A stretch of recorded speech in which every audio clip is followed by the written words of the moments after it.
안녕하세요. 저는 7살 난 아들을 키우고 있는 30대 후반 여자입니다. 화장품 회사에서 MD로 일하며 제 일에 자부심을 느끼고 살던 저는 남들이 다 부러워할 만한 결혼도 했었습니다. 남편은 개인 사업을 하는 사람이었고 시댁도 꽤 부유한 편이었어요. 경제적으로 여유도 있었지만 무엇보다 저를 굉장히 좋아했던 사랑꾼이었습니다. 연애 때는 저를 공주님처럼 챙겨주기도 해서 주변에서 다들 부럽다고 할 정도였죠. 부모님 다음으로 저한테 이렇게 지극정성으로 온 마음을 다해주는 사람이라니. 저도 그 남자가 좋았고 결혼도 자연스레 약속하게 되었습니다. 결혼을 하고 나서도 신혼 때까지는 너무 행복하고 좋았죠. 결혼 후 3개월 만에 아이를 임신했고 남편은 결혼 후에 연애 때보다 더 지극정성으로 저에게 잘해주었습니다. 저도 남편에게 잘하려고 노력했고요. 시부모님도 쿨하고 좋으신 분들이었고 별다른 분란은 없었습니다. 눈에 넣어도 아프지 않을 예쁜 아들을 출산했고 1년 뒤 복직도 했는데요. 회사에서도 인정받으며 잘 다녔고 가정에서는 남편하고 사이 좋고 아이도 건강하게 잘 자라주었으니 걱정할 게 아무것도 없었죠. 모든 것이 완벽하게 굴러간다고 생각했고 제 삶이 꽤 성공적이고 안정적인 궤도에 올랐다고 생각했습니다. 또 앞으로도 계속 그럴 것이라고 믿었고요. 하지만 인생은 예고 없이 가장 잔인한 방식으로 뒤통수를 치는 것 같아요. 마치 그동안의 행복을 비웃기라도 하듯 그 사랑꾼이던 남편에게 가장 비참한 배신을 당해야 했거든요. 지금부터 제가 겪은 그 지독했던 이야기를 시작하려 합니다. 저희 부모님은 인품이 훌륭하신 분들이고 존경할 만한 분들이시긴 하지만 형편 자체는 넉넉하지 못했습니다. 가난했던 집안 형편에 부모님께 도움받기는 어려울 거란 생각이 있었기에 나름 공부를 꽤나 열심히 했었습니다. 다행히 좋은 대학에 갔고 졸업 후에는 누구나 알만한 유명 화장품 회사에 입사도 했었죠. 성공을 위해 또 인정을 받기 위해 열심히 일하다 보니 어느샌가 제 나이가 소위 말하는 결혼 정년기를 지나가려고 하더군요. 그렇긴 해도 사실 그때까지는 결혼을 해도 그만 안 해도 그만이라는 생각도 있었는데요. 그맘때 저를 쫓아다니며 열렬히 구애한 남자가 있었습니다. 소개팅은 아니었고 그냥 친구에게서 가볍게 소개받은 지인이었던 남자인데 저한테 반했다며 몹시 적극적으로 대시를 했거든요. 그 남자가 바로 제 남편이 된 지영호였습니다. 그 남자는 자신의 사업체를 운영한다고 했는데 젊은 나이에 회사를 운영한다고 하니 대단하다 싶더라고요.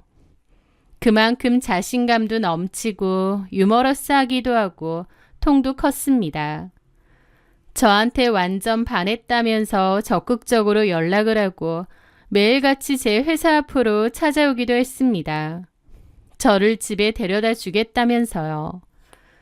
저는 부담스러워서 괜찮다고 거절을 했는데 부담 가질 것 없이 자기를 택시처럼 생각하라고 하더라고요.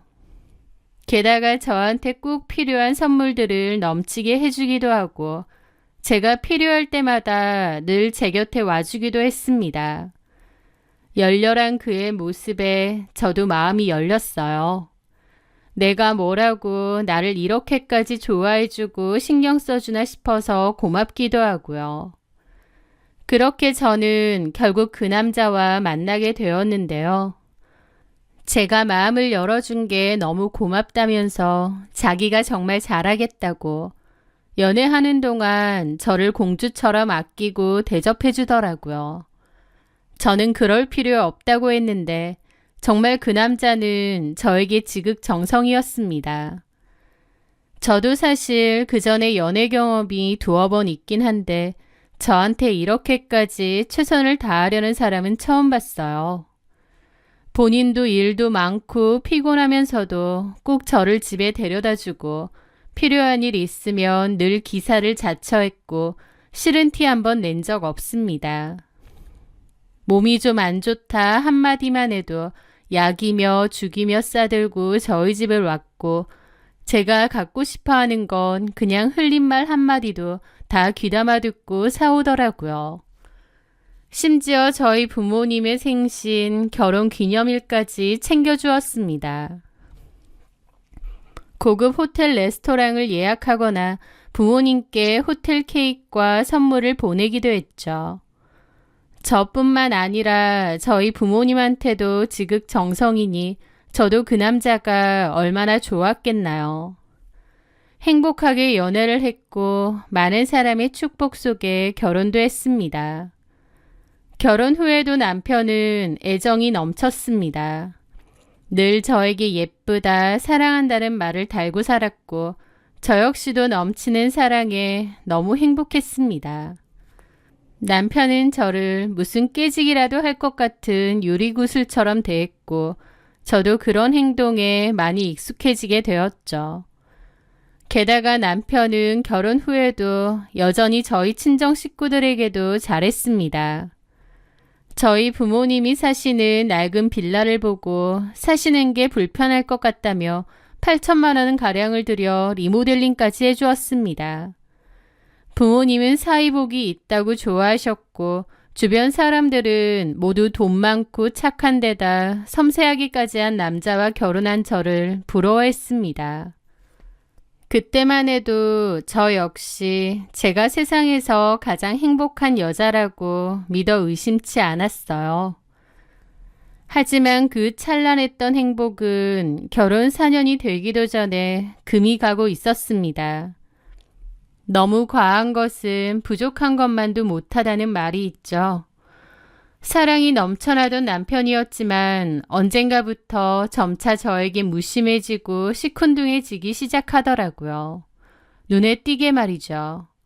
막 열정적으로 사랑을 퍼붓다가 그 사랑이 빠르게 발약을 드러내는 것 같은 느낌이었다고나 할까요?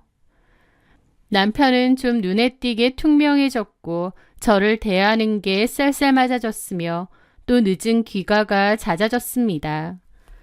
저는 그맘때 아이를 키우며 회사 생활을 병행하느라 바빴는데 늘 밖으로 도는 남편과는 대화를 하는 일이 갈수록 줄어들었죠.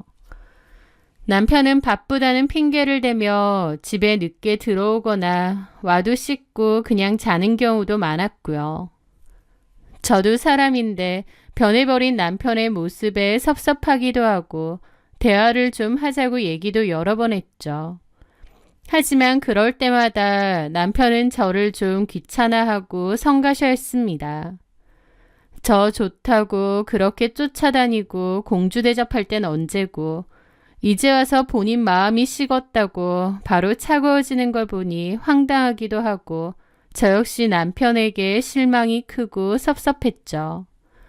계속 공주 대접 해달라는 게 아니라 결혼 생활을 하고 있는 부부니까 알콩달콩 부부로서 행복하게 잘 살면 되는데 남편은 갑자기 무자르듯 뚝 하고 차가워졌으니까요. 혹시 남편에게 여자가 생긴 건가 싶기도 했습니다. 그렇지 않고서야 어떻게 이렇게까지 사람이 달라지나 싶잖아요. 그리고 혹시나 했던 저의 의심이 확신이 되기까지는 그리 오랜 시간이 걸리지 않았습니다. 남편은 그맘때 부쩍 피곤하다는 말을 입에 달고 살면서도 휴대폰은 늘 뒤집어 놓고 누군가 계속 연락을 주고받는 등 평소와는 다른 행동을 보였는데요. 어쩔 때는 폰 보고 실실거리다가도 제가 다가가기만 하면 소스라치게 놀라 화면을 가리기도 했죠. 뭘까 하는 의심과 불안이 제 속에선 계속 쌓여가고 있던 어느 날이었습니다. 어느 날 왜인지 새벽 2시가 넘은 시각 잠이 확 깼고 정신이 말똥말똥했어요. 제 옆에 누운 남편은 세상 모르고 쿨쿨 자고 있더군요. 저는 그맘때 부쩍 달라진 남편의 태도에 마음이 많이 안 좋았는데 남편의 평온한 얼굴을 보니 얄밉기도 하고 우라도 치밀었습니다. 나는 이렇게 속을 끓는데 이 사람은 편안하구나 싶기도 하면서요. 그러면서 문득 머리맡에 놓여져 있는 남편의 핸드폰에 눈길이 가더라고요. 사실 남편의 행동이 좀 의심스럽긴 했어도 남편의 폰을 훔쳐볼 생각까진 하진 않았습니다. 남편의 프라이버시를 존중하자라는 생각도 있었지만 사실은 제가 판도라의 상자를 열고 싶지 않았던 것 같아요.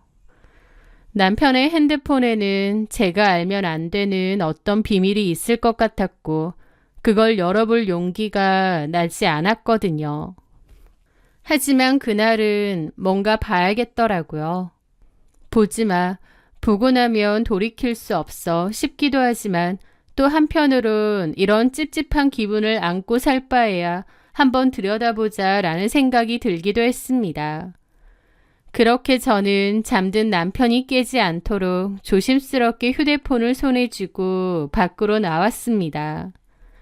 패턴은 알고 있었기에 푸는 것은 어렵지 않았습니다. 그리고 불 꺼진 거실에서 남편의 핸드폰을 조심스레 살펴보는데 메시지를 열어본 순간 숨이 턱 멎는 것 같더라고요. 그리 어렵지 않게 남편의 외도 증거를 찾아냈기 때문이죠.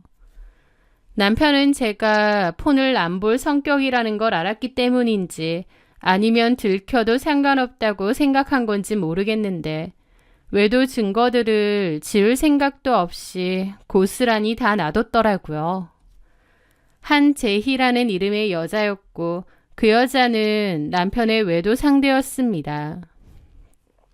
그 여자는 속옷만 입고 자신의 방처럼 보이는 곳에서 영상을 찍어 남편에게 보냈더라고요. 자기야, 이거 자기가 선물해준 속옷인데 어때? 잘 어울리지? 라고 보낸 영상이었습니다. 남편은 그 영상에 조만간 여행 갈 때 꼭 입고 와라, 너무 보고 싶다, 지금 달려가고 싶다 등등의 메시지를 보냈고요. 기가 막히더라고요. 남편의 외도 사실을 이런 식으로 알게 될 줄은 꿈에도 몰랐으니까요. 그리고 한재희라는 이름이 뭔가 낯이 익은 겁니다. 가만 생각해보니 한재희는 남편 회사의 여직원인 것 같더라고요. 전에 남편이 얘기를 할 때 이름을 얼핏 들었던 기억이 났거든요. 떨리는 손으로 그들의 대화를 쭉 살펴보니 최소 3개월 이상이 된 관계였습니다. 사랑해, 또 보고 싶어, 여행 가자 등등 애정이 뚝뚝 묻어나는 대화들이 가득했죠. 남편은 마치 과거의 저에게 했듯이 그 여자에게 지극정성이었습니다. 그 여자가 해달라는 거 다 해주고 선물도 아낌없이 사주고 심지어 그 여자가 부르면 금방 달려갔더라고요. 저와 저희 아들이 버젓이 집에 있는데도 남편은 그 여자가 부르면 망설임 없이 그 여자를 만나러 달려갔던 겁니다. 저도 남편이 회사 일로 갑자기 나가야 된다고 하면 그냥 갔다 오라고 하고 별말 안 하는 성격이었다 보니 이렇게 대담하게 불륜을 즐기고 있는 줄은 몰랐습니다. 부들부들 떨리는 손으로 휴대폰을 쥔 채 지옥 같은 시간을 보냈습니다. 거실 소파에 웅크리고 앉아 해가 뜰 때까지 멍하니 창밖만 바라보았습니다. 눈물조차 나지 않더라고요. 너무 큰 충격은 오히려 사람을 무감각하게 만든다는 것을 그때 처음 알았습니다. 우리 가족 사진 속에서 환하게 웃고 있는 남편의 얼굴이 악마처럼 보이기까지 했죠. 다음 날 아침 저는 아들을 어린이집에 보내고 다시 들어왔습니다. 남편은 개인 사업자라 출근 시간이 자유로운 편이었고 저는 그날 일부러 연차를 썼었죠. 저는 남편에게 어제 제 폰으로 옮겨두었던 그 영상을 들이밀었습니다. 이거 뭐야? 설명 좀 해봐. 남편은 처음엔 좀 당황한 듯 눈이 동그래져서 저를 보더라고요. 그런데 잘못을 빌며 용서를 구할 것이라 생각했던 제 마지막 기대는 그의 첫마디에 박살이 났습니다. 영상을 확인한 남편은 혼자서 막 머리를 쥐어싸며 짜증과 화를 내다가 갑자기 그러는 겁니다. 너 지금 뭐 하는 거야? 내 폰 뒤졌어? 왜 남의 폰을 함부로 뒤져? 너 의부증 환자야? 라고요. 이런 영상을 내연녀랑 주고받았고 그걸 저한테 들켰음에도 이토록 뻔뻔하게 적반하장으로 나오는 겁니다. 지금 그게 중요해? 중요하지. 나 이런 거 딱 질색인 거 알아 몰라. 질색이고 자시고 이게 뭔지나 설명해봐. 외간 여자랑 바람피는 거 들켜놓고 이렇게 뻔뻔하게 나온다고? 그래서 밤새 내 폰 뒤져서 이런 거 찾아내니까 좋냐? 무섭다 무서워. 내 폰 한두 번 본 것도 아니지. 바람핀 건 얘기 안 하고 딴소리만 할 거야? 그래서 뭐 어쩌라고. 못 참겠으면 이혼하든가. 라면서 아무렇지 않게 이혼을 하자는 거예요. 그 말에 저는 눈이 돌아서 남편의 뺨을 내리쳤습니다. 그런데 남편도 눈이 확 뒤집어지더니 저를 확 떠미는 거예요. 저는 중심을 잃고 바닥으로 쓰러졌는데 그 상황이 저에겐 너무 충격이더라고요. 남편이 저를 떠밀다니요. 저한테 폭력을 쓰다니요. 너무 기가 막혔는데 그 와중에 저를 벌레 보듯 쳐다보는 그의 눈빛이 더 기가 막혔습니다. 그 순간 알겠더군요. 남편의 눈에 저는 더 이상 사랑하는 아내가 아니었습니다. 그저 귀찮고 성가시고 사라졌으면 좋겠는 그런 존재일 뿐이었어요. 그래서 저한테 이토록 함부로 하는 것이었죠. 너무 어이가 없었는데 남편은 지가 더 난리를 치며 욕설까지 하더니 그대로 집 밖으로 나가버렸습니다. 너무 기막히고 절망적인 상황 속에서 몇 시간이고 거실에 앉아 있었어요. 이게 정말 나한테 일어난 일인가 싶어서 눈물밖에 안 나더라고요. 남편은 그날 집에도 들어오지 않았습니다. 그리고 남편은 저한테 들키고 나니 차라리 잘 됐다는 식으로 나오면서 이혼을 요구하기 시작했어요. 남편은 상간녀에게 완전 눈이 돌아있는 상황이었습니다. 남편이 저에게 얼마나 열렬히 구애를 하고 들이댔었는지 알기에 한번 누군가에게 빠지면 불도저 같은 인간인 걸 알기에 이제는 그 상대가 내가 아닌 상간녀로 바뀌었구나 싶더라고요. 저를 한 사람으로서 사랑하고 아끼고 그러는 줄 알았는데 상대가 바뀌고 나니 저한테는 정말 쓰레기처럼 구는 겁니다. 아내이자 자기 아들의 엄마인 저에게 정말 너무하더라고요. 저도 남편이 이런 인간인 줄 몰랐어요. 하지만 그럼에도 미련할지 모르지만 가정을 지키고 싶었습니다. 어린 아들을 위해서라도 남편을 돌려놓고 싶은 마음이 컸어요. 그리고 제 마음 한편에도 남편이 다시 돌아올 거라는, 다시 예전의 착한 남편으로 돌아올 거라는 어리석은 믿음과 기대가 남아 있었습니다. 나를 그토록 사랑한다고 하고 좋아했던 남편이었기에 다시 돌아올 수 있지 않을까라는 헛된 믿음이 남아 있었던 거죠. 남편이 저를 떠밀기까지 했는데도 저는 어리석게도 남편을 기다리고 있었던 겁니다. 하지만 남편은 끊임없이 이혼을 요구했어요. 집요하게요. 저는 남편이 도저히 설득이 안 되니 상간녀에게 만나자고 연락했습니다. 남편의 폰에서 그 여자의 핸드폰 번호를 알아냈었거든요.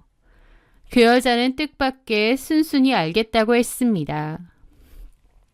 저는 약속 장소인 카페에 가면서도 무슨 말을 해야 할지 수없이 고민하게 되었습니다.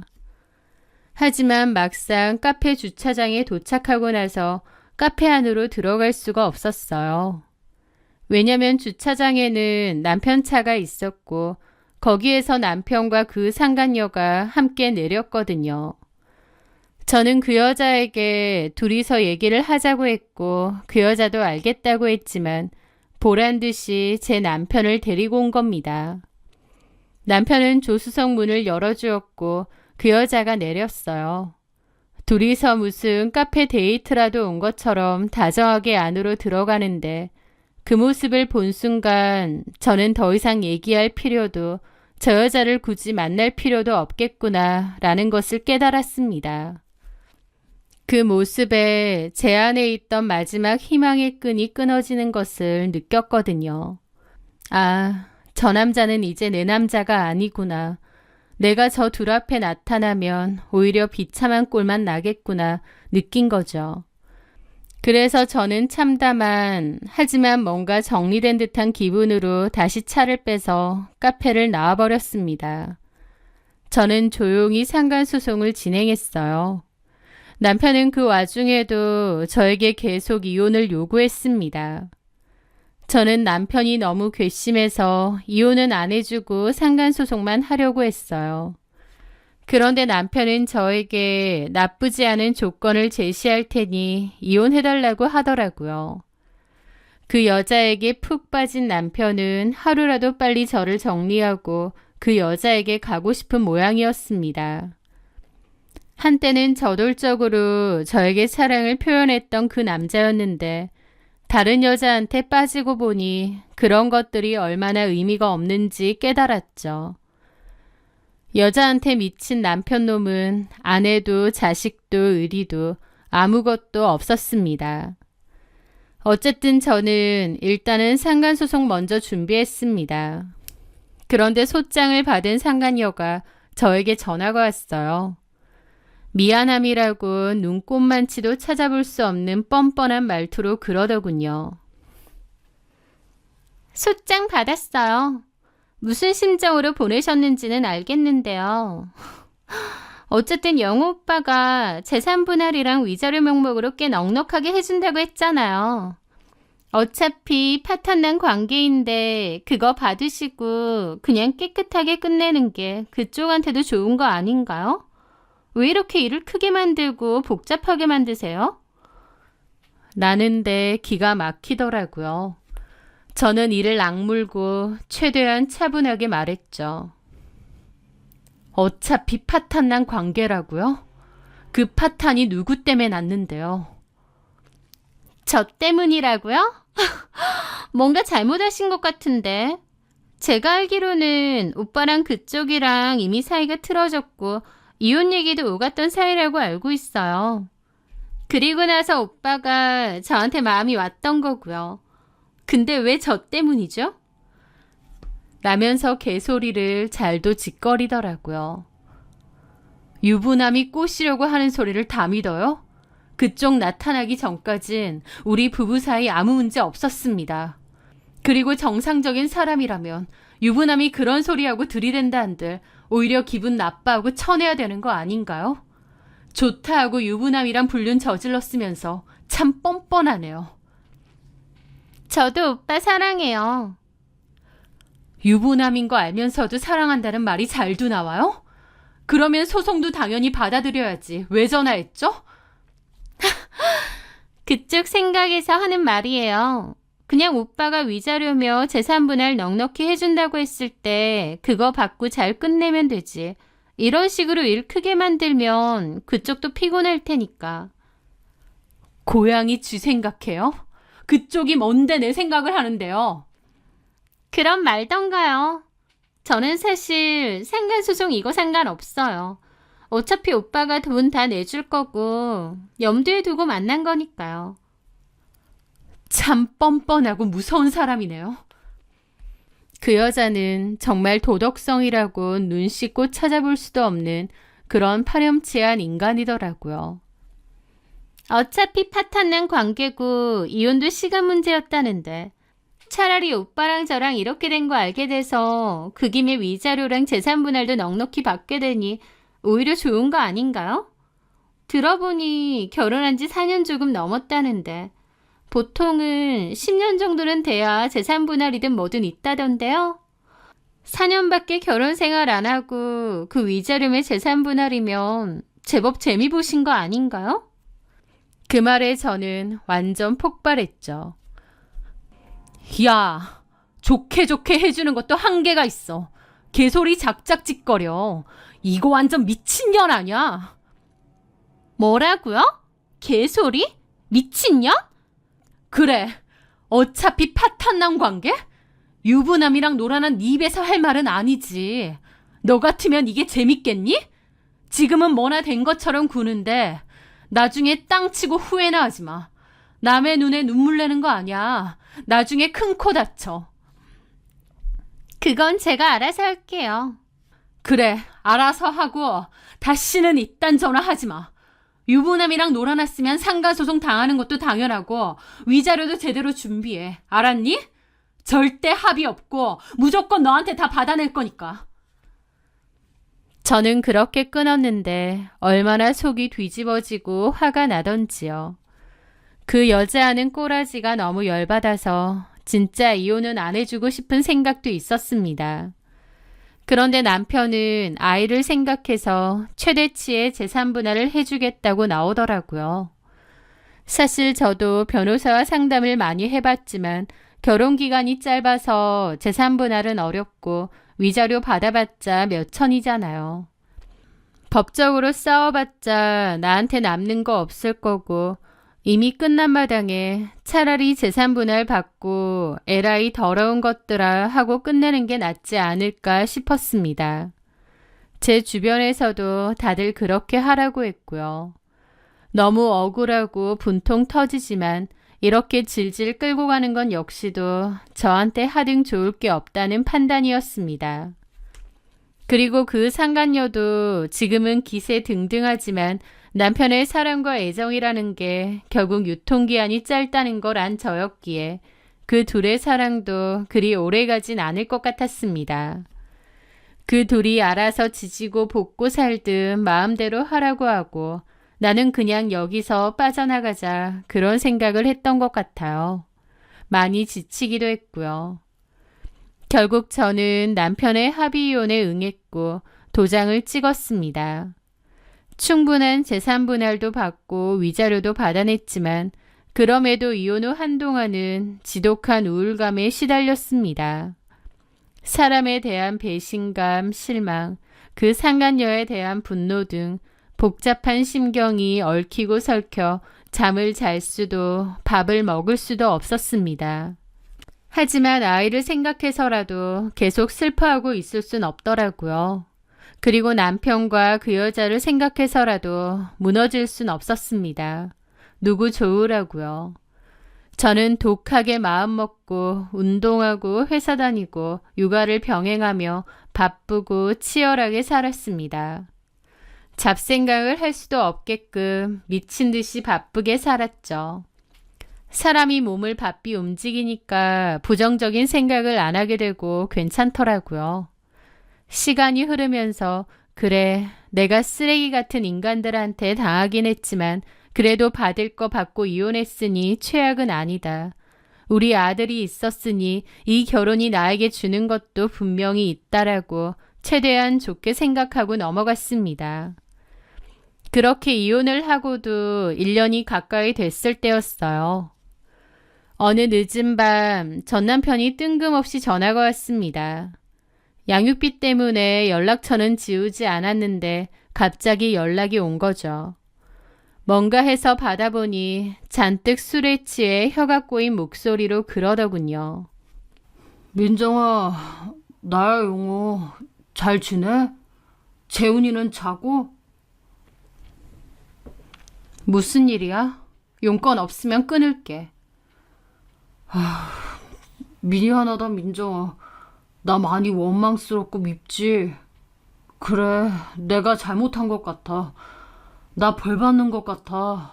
너랑 재훈이한테 그렇게 한 거 다 돌려받나 봐. 그러면서 청승을 떨더라고요. 들어보니 남편은 한재희와 반년도 살지 않고 헤어졌다고 했습니다. 그 이유가 기가 막혔어요. 알고 보니 한재희는 다른 남자의 아이를 임신한 상태였다고 했습니다.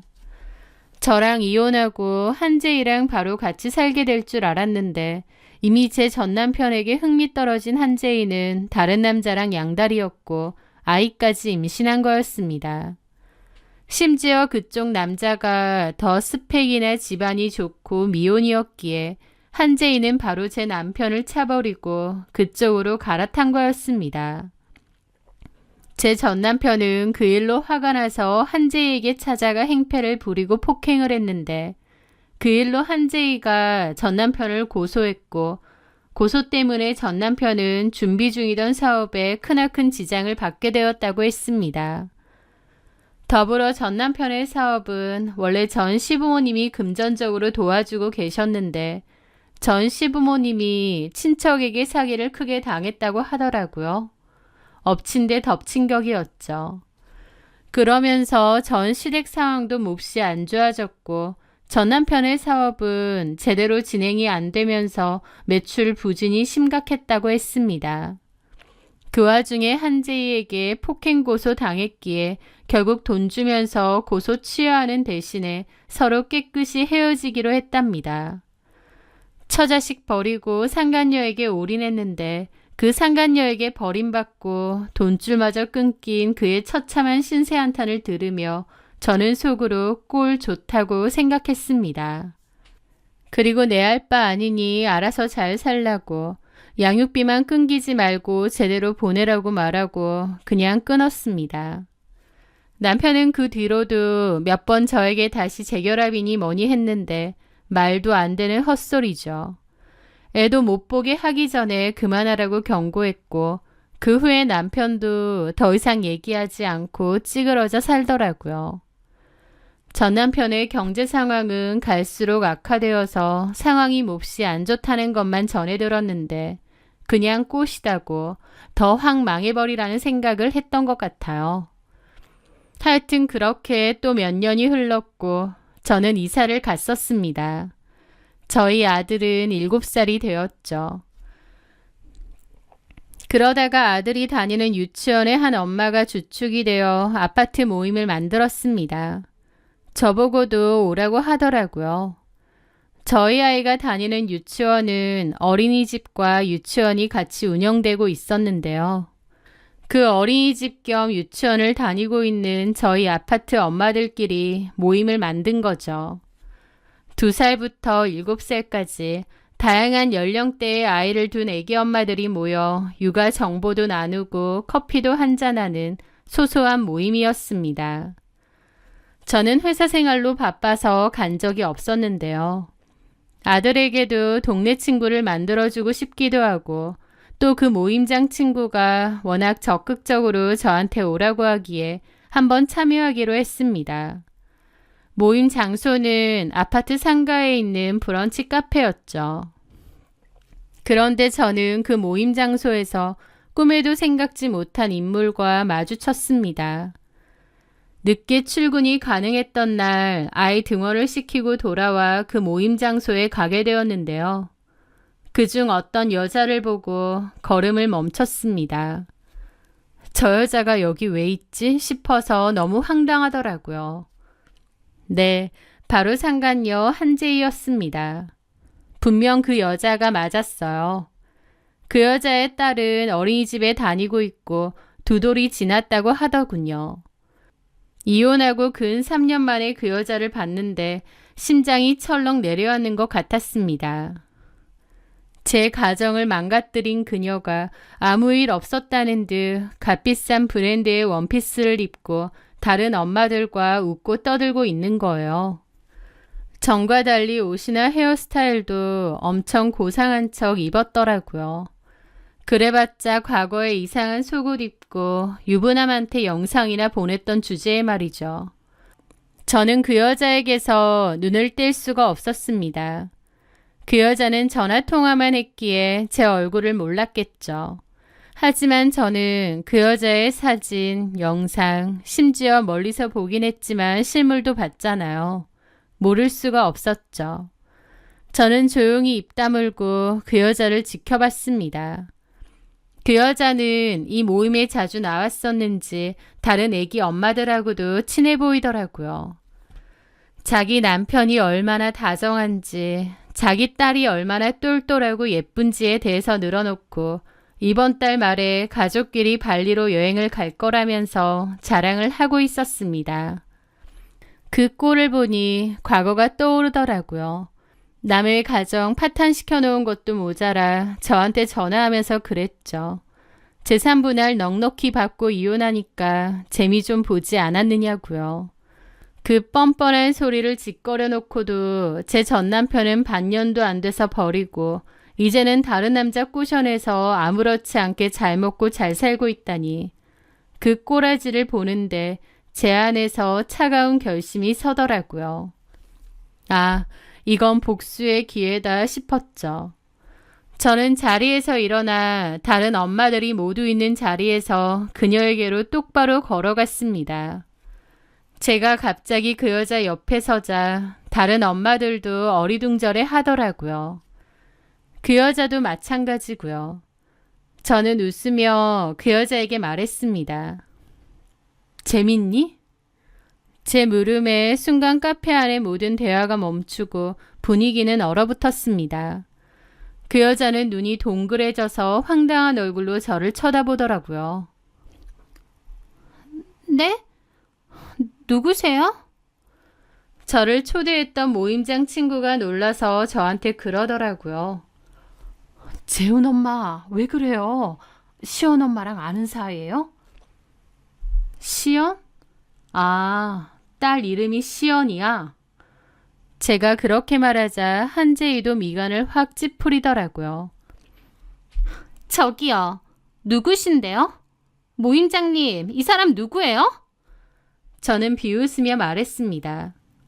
한재희 씨, 내 목소리 벌써 까먹었어? 우리 통화도 했었잖아. 네? 내 이름 이민정이야. 기억나? 3년 전인가? 네가 내 남편하고 바람 펴서 내가 너한테 상간소송 걸었잖아. 그거 취하해달라고 네가 나한테 전화했었잖아. 네가 그때 뭘 했더라? 어차피 파탄난 혼인관계인데 위자료라도 넉넉히 받게 해주니 고마워하랬나? 제 말에 그녀는 제가 누군지 알게 됐는지 얼굴이 새하얗게 질렸습니다. 다른 엄마들도 입이 떡 벌어졌죠. 저는 멈추지 않았습니다. 내 남편이랑 바람나서 나 이혼시키고 바로 내 남편이랑 재혼하나 했더니 다른 남자의 임신해서 그 남자랑 결혼했다며?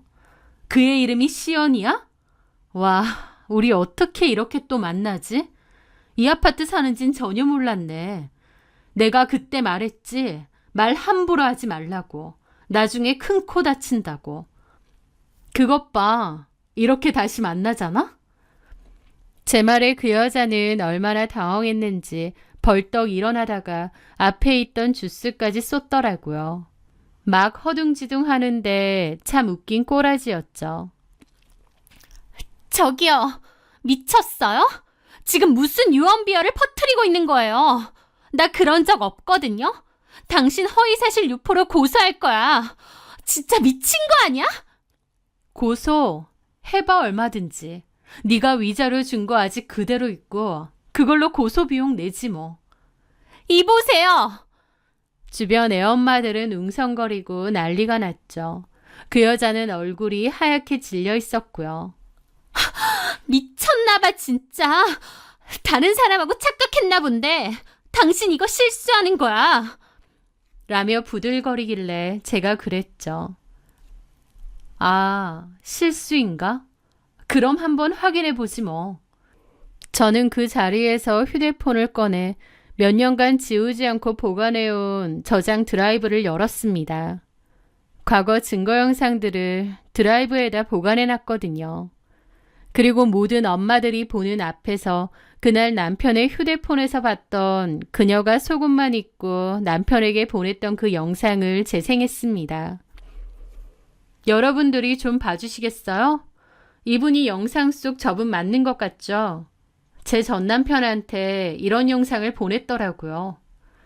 제가 영상을 틀자 엄마들은 순식간에 경악했습니다. 그 여자는 질겁하며 제 폰을 확 뺐더라고요. 당신 미쳤어? 내놔, 내 폰. 하지만 그 여자는 바닥에 제 폰을 집어 던졌습니다. 놀라서 부들거리는 꼬라지를 보니 오히려 더 우습더군요. 저 역시도 테이블 위에 있는 그 여자 폰을 똑같이 들어서 바닥에 집어 던졌습니다. 이래야 쌤쌤이지. 제 바로 옆에 있던 엄마는 경악하며 그러더라고요. 시언엄마, 이거 진짜야? 미쳤어요? 저 아니에요. 이 여자가 말도 안 되는 소리를 하는 거예요. 뭐가 아니야. 시언엄마 맞더만. 세상에, 유부남이라 미친 거 아니야? 그러면서 뻔뻔하게, 세상에, 우리 아들이랑 같은 어린이집 다녀서 친하게 지냈더니 알고 보니 상간녀야? 너무 기막힌다 정말. 엄마들은 난리가 났는데 한재이는 아무 말도 하지 못했습니다. 새하얗게 질린 얼굴로 입술만 파르르 떨고 있었죠. 엄마들은 더럽다면서 저런 짓하고 아무렇지 않게 지내느냐니 비난을 쏟아내기 시작했습니다. 어떻게 저런 여자가 우리 애랑 같은 어린이집을 다녀? 나 이거 원장님한테 바로 말해야겠어. 남의 가정 파탄 내놓고 그렇게 지는 행복하다고 자랑질하고 다닌 거야? 미쳤네 진짜. 무슨 낯짝으로. 엄마들은 한재이를 향해 삿대질을 시작했습니다.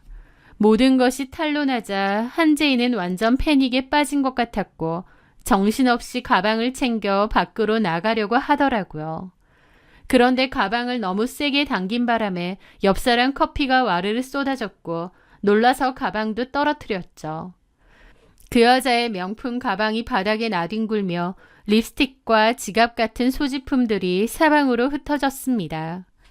그 여자는 비난을 들으며 정신이 나간 채로 그것들을 대충 주워 담고는 울부짖으며 카페 밖으로 도망쳤습니다. 그날 있었던 일은 순식간에 동네에 퍼졌습니다. 모임에 있던 한 엄마가 익명으로 올린 땡땡 어린이집 맘모임의 불륜녀 정체라는 제목의 글은 아파트 카페까지 올라왔죠. 그 여자를 유추한 사람들은 상간녀 주제에 뻔뻔하다, 과거가 장난 아니다 등 그녀의 모든 것을 조롱하는 댓글을 썼습니다. 결국 그 여자의 남편도 모든 사실을 알게 된 모양이었어요. 그 일로 동네가 뒤집어졌고 결국 그 여자의 남편이 그 여자에게 이혼 소송을 걸었습니다. 아이도 직접 키우겠다고 했다는 걸 건너서 듣게 되었죠. 물론 저도 피해는 있었습니다. 저 역시도 동네에서 입방아에 오르내렸죠. 좋은 일도 아닌데 그런 일로 사람들 입에 오르내리긴 했지만 그렇다고 해도 그날의 행동은 조금도 후회하지 않습니다. 오히려 몇 년 묵은 채증이 한 번에 내려가는 것처럼 속이 시원했거든요. 다만 저희 아이에게는 피해가 갈 것 같아서 유치원은 다른 곳으로 옮기기로 했습니다. 남의 눈에 눈물을 내면 제 눈에서는 피눈물이 흐른다는 것. 저는 그 당연한 진리를 그 상간녀에게 제 손으로 직접 확인시켜 주었습니다. 저한테 전화해서 자기 덕분에 재산 분할이며 위자료며 더 챙긴 거 아니냐는 정신나간 소리를 했던 그 여자. 그때는 마치 제 우위에 선 듯 저를 조롱하고 우월감을 느꼈던 모양인데 그때 본인이 했던 그 행동이 어떻게 돌아왔는지 톡톡히 알게 되었을 겁니다. 소문이 좀 피곤하긴 하지만 어쨌든 저는 가해자도 아니고 피해자일 뿐이잖아요. 제가 좀 더 당당하게 어깨 피고 살려고 합니다. 제가 잘못한 게 없는데 위축되고 움츠러들 필요는 없으니까요. 훌훌 털어내고 지내자고 하면서도 늘 마음 한켠엔 억울하고 열받는 기분이 있었는데 그날 그렇게 한바탕 하고 나니 속이 다 시원해졌습니다. 제 속 시원해졌으니 그걸로 된 게 아닌가 싶어요. 저는 앞으로도 보란듯이 잘 지낼 겁니다. 그리고 과거에 남편의 사랑에 너무 익숙해져서 남편의 사랑이 끝났을 때 너무 비참하고 힘들었는데 누군가에게 기대지 않고 내 스스로를 아끼며 살아가는 것이 너무나도 중요하다는 것을 다시 한번 깨닫게 되네요. 제 사연 들어주셔서 감사합니다.